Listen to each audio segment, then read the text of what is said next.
छत्तीसगढ़ से लोगों से उम्मीद है यहाँ की सरकार परिवर्तन करके फिर एक बार यहाँ पे डबल इंजन सरकार आएगी।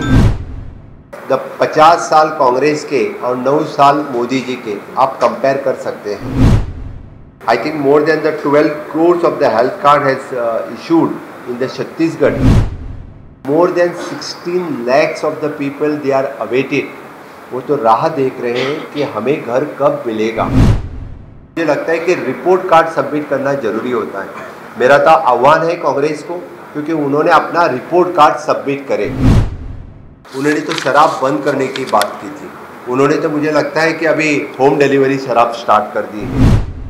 यहाँ की लॉ एंड ऑर्डर आपने देखा तो मैंने जस्ट रिव्यू लिया आते ही, that is more than 3,300 rape cases have registered, more than 4,500 kidnapping of the woman. कई अलायंस पार्टनर जो उनकी तरफ जब सनातन हिंदू धर्म का नाश करने की बात करता है तो उन्होंने बताना पड़ेगा जो उनके साथ में है क्या।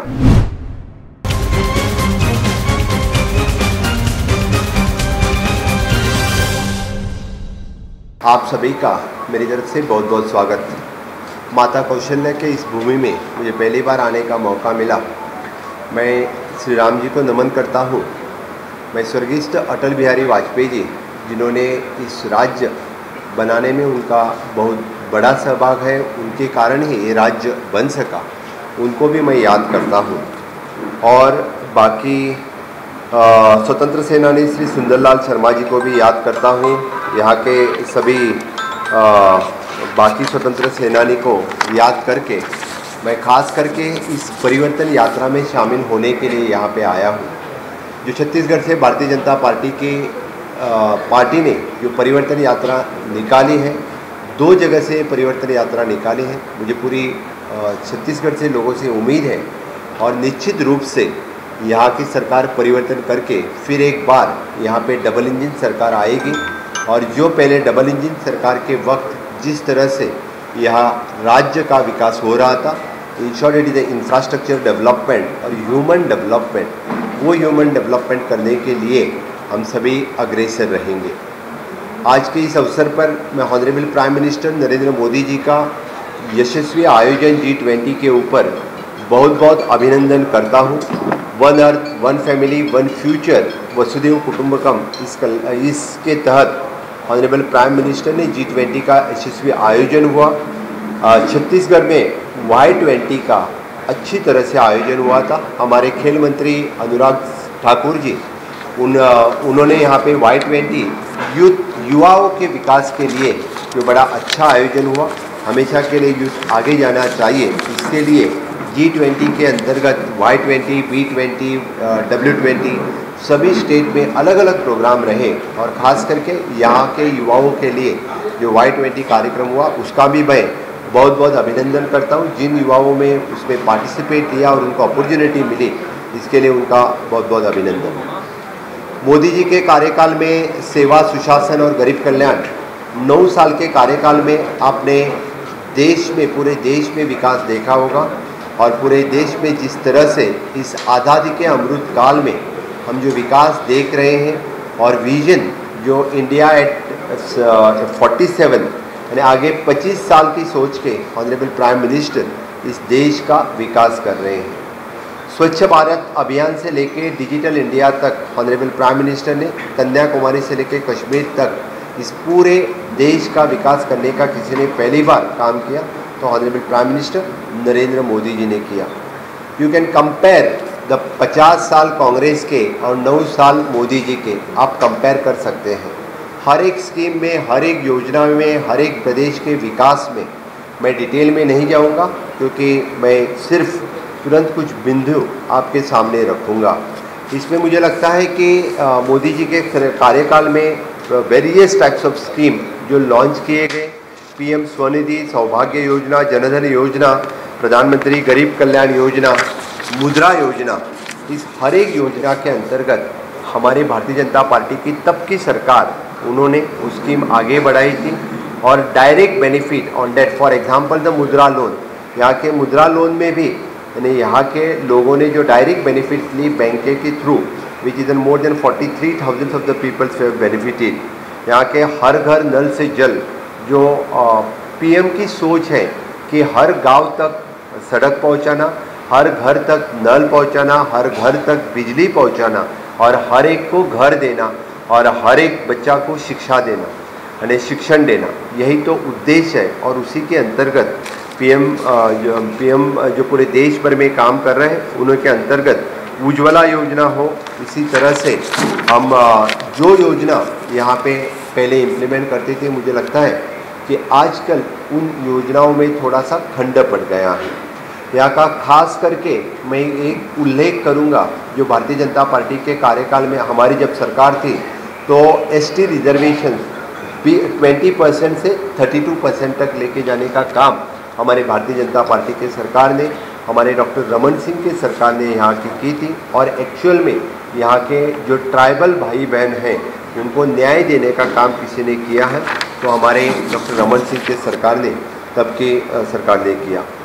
हमें पता है कि भारत एक कृषि प्रधान देश है और इस कृषि प्रधान में सबसे मुझे लगता है कि छत्तीसगढ़ जैसे राज्य तो सबसे अग्रेसर है और हमेशा के लिए यहाँ से बड़ी मात्रा से जो राइस प्रोडक्शन होता है, बोला जाता है कि यहाँ का राइस तो बहुत ही अच्छा राइस यहाँ से होता है और 100% पीएम ने 2019 में जो एग्रीमेंट किया है उसके तहत यहाँ पे जितना प्रोडक्शन होगा उतना राइस गवर्नमेंट ऑफ इंडिया लेने के लिए तैयार है। ये तो एग्रीमेंट है और जितना राइस प्रोडक्शन होगा उसके लिए उसकी कॉस्ट कौन पे कर रहा है, तो गवर्नमेंट ऑफ इंडिया पे कर रही है, भारत सरकार पे कर रहा है। यहाँ के मुख्यमंत्री जो झूठे वादे करने में और झूठे बोलने में जो माहिर हैं, इस चावल में भी यानी जैसे कि खुद पे कर रहे हैं ऐसे लोगों को बता रहे हैं, लेकिन इसके लिए तो पेमेंट गवर्नमेंट ऑफ इंडिया कर रही है। और मैं मेरे किसान भाई और बहनों को कहता हूँ कि इसके अंतर्गत चाहे वो पीएम फसल बीमा योजना हो, इरिगेशन प्रोजेक्ट हो, पीएम किसान सम्मान निधि हो, सॉइल हेल्थ कार्ड हो, हर एक जो कुछ योजनाएं किसान के लिए हैं, हमेशा के लिए भारत सरकार उनके लिए मदद करती आई है और इससे आगे भी पूरी कॉस्ट देने के लिए हमेशा के लिए भारत सरकार तैयार है। इवन दो मुझे health is a very important factor. आपने देखा होगा कि आज तक भारत सरकार ने जो आयुष्मान भारत जैसी योजना नहीं निकली थी, पहली बार यानी आयुष्मान भारत योजना जो निकली यानी हर एक के पास आयुष्मान भारत का कार्ड होना वो ज़रूरी था, यानी without paying the any money Ayushman card के अंतर्गत जो कोई ट्रीटमेंट चाहे वो प्राइवेट अस्पताल में हो या चाहे वो गवर्नमेंट अस्पताल में हो, I think more than the 12 crores of the health card has issued in the Chhattisgarh. जो भारत सरकार के अंतर्गत जो आयुष्मान कार्ड का बेनिफिट्स अपने यहाँ के भाई बहन को मिलता है, यही जनऔषधि केंद्र हैं, the medical colleges, new medical colleges have started in हर एक डिस्ट्रिक्ट में। जो एस्पिरेंट डिस्ट्रिक्ट आइडेंटिफाई करके उस एस्पिरेंट डिस्ट्रिक्ट में हर सुविधा पहुँचाना भारत सरकार का काम है।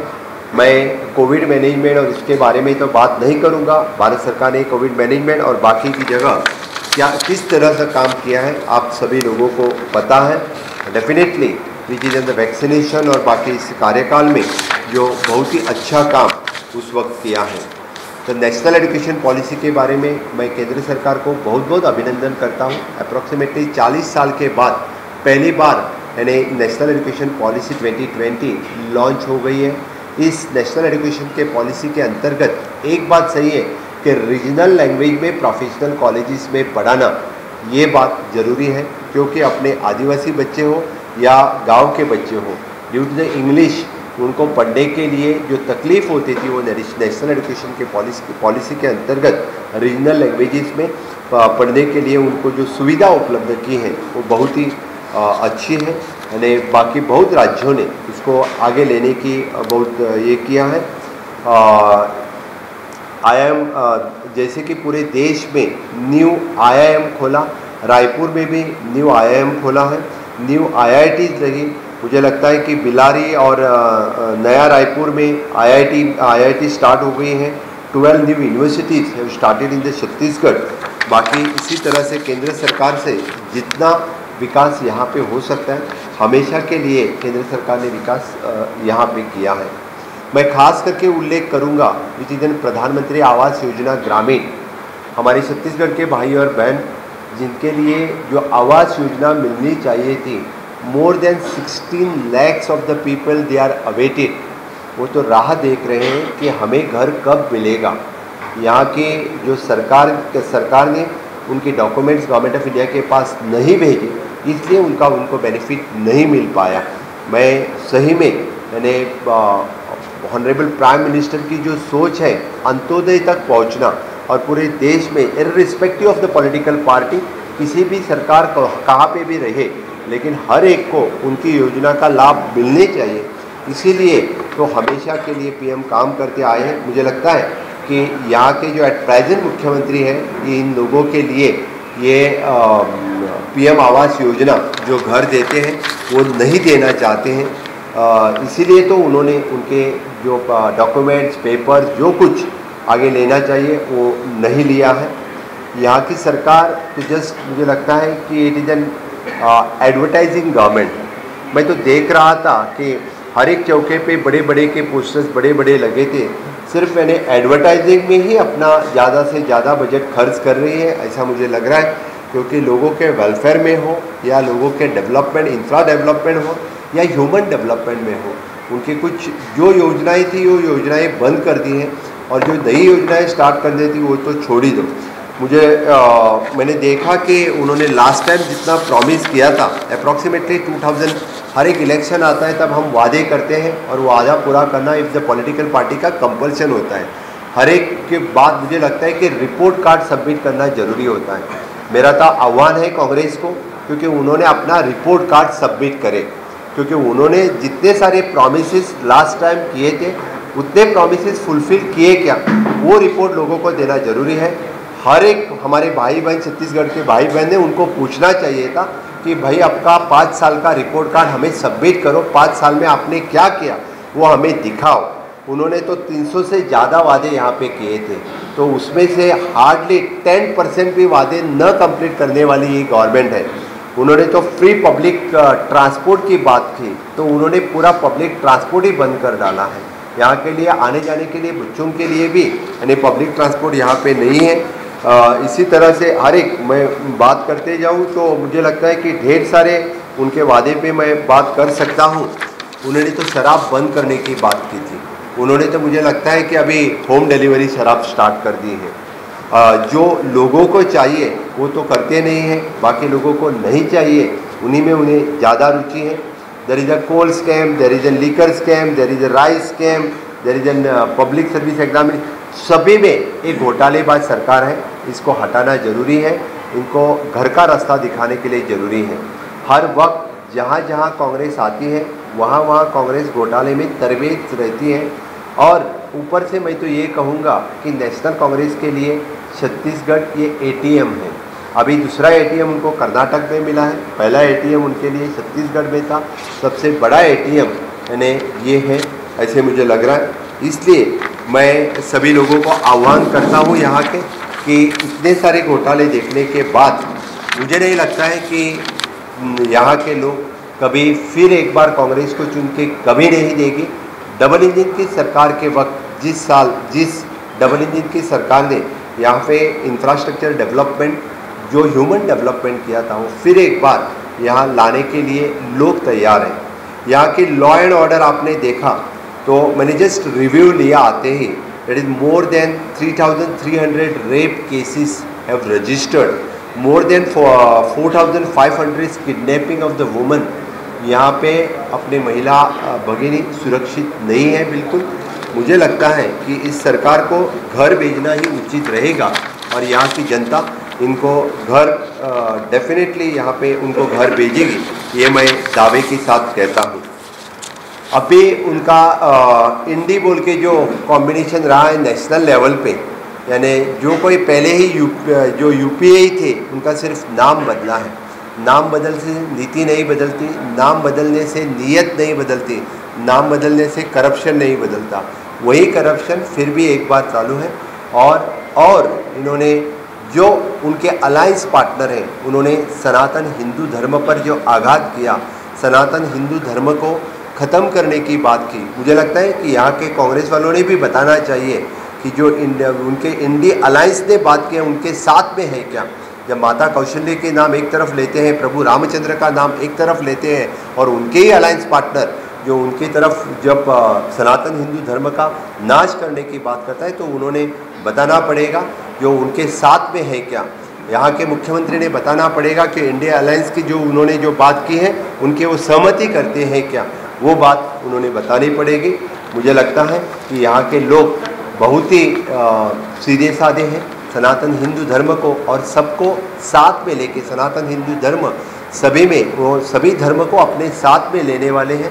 हमेशा के लिए सभी मार्गदर्शन करते रहा और हिंदू धर्म ने सबके लिए सभी को मार्गदर्शन किया है और इस देश आगे बढ़ाने का काम किसी ने किया है तो इस अपने at present government double engine की सरकार ने किया है। जहाँ जहाँ पे डबल इंजन की सरकार है, फॉर एग्जांपल मैं गोवा स्टेट में बात कर सकता हूँ, डेफिनेटली आप आके गोवा स्टेट की डेवलपमेंट जो डबल इंजन के कार्यकाल में हुई है वो आप आके देखें, ऐसे मुझे लगता है। और इसी के तहत मैं ज़्यादा न बात करते हुए मैं सिर्फ छत्तीसगढ़ के मेरे सभी भाई और बहन को यहाँ पे रिक्वेस्ट करने के लिए आया हूँ कि यहाँ की जो कांग्रेस सरकार है इनको हटाओ और फिर एक बार भारतीय जनता पार्टी की सरकार यहाँ लाने के लिए आप तैयार हो जाओ। डेफिनेटली मैं एक बात इसमें ज़रूर मेंशन करूँगा कि इसमें से there is an in this the state farmers in the central government has given the amount of the 74,000 of the crores which is the purchase for the paddy, and during the Congress which is in last and 5 years amount which is in more than 2 lakhs crores of the rupees which is again given a failure of the Congress rule है, corruptions है। इसने एक भी योजना ठीक तरह से यहाँ पे नहीं इम्प्लीमेंट की है और फिर से एक तो ये करप्ट गवर्नमेंट है, ये सत्ता गवर्नमेंट है और इसको बिल्कुल जो भी बात करते हैं एक भी प्रॉमिस उन लोगों ने फुलफिल नहीं किया है। इसीलिए मैं इसकी और 39,000 ऑफ द चिल्ड्रन डेड हो गई due to the lack of treatment. ये तो लोकसभा में एक प्रश्न पूछा था, उसमें से फिगर है। अपने देश के लिए और प्रदेश के लिए ये बहुत ही यानी 39,000 ऑफ द चिल्ड्रन डाइड, इस तरह से डिफरेंट डिजीज से होना ये उचित नहीं है। इसीलिए जो हर एक के लिए अच्छी ट्रीटमेंट देना, प्रदेश का एक्चुअल विकास जो है वो इंफ्रास्ट्रक्चर डेवलपमेंट के साथ साथ ह्यूमन डेवलपमेंट में बिलीव करता है।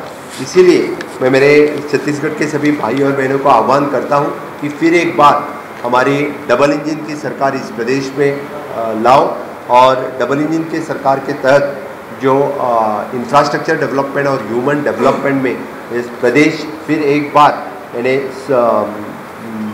इंफ्रास्ट्रक्चर में डेवलप्ड हो जाए।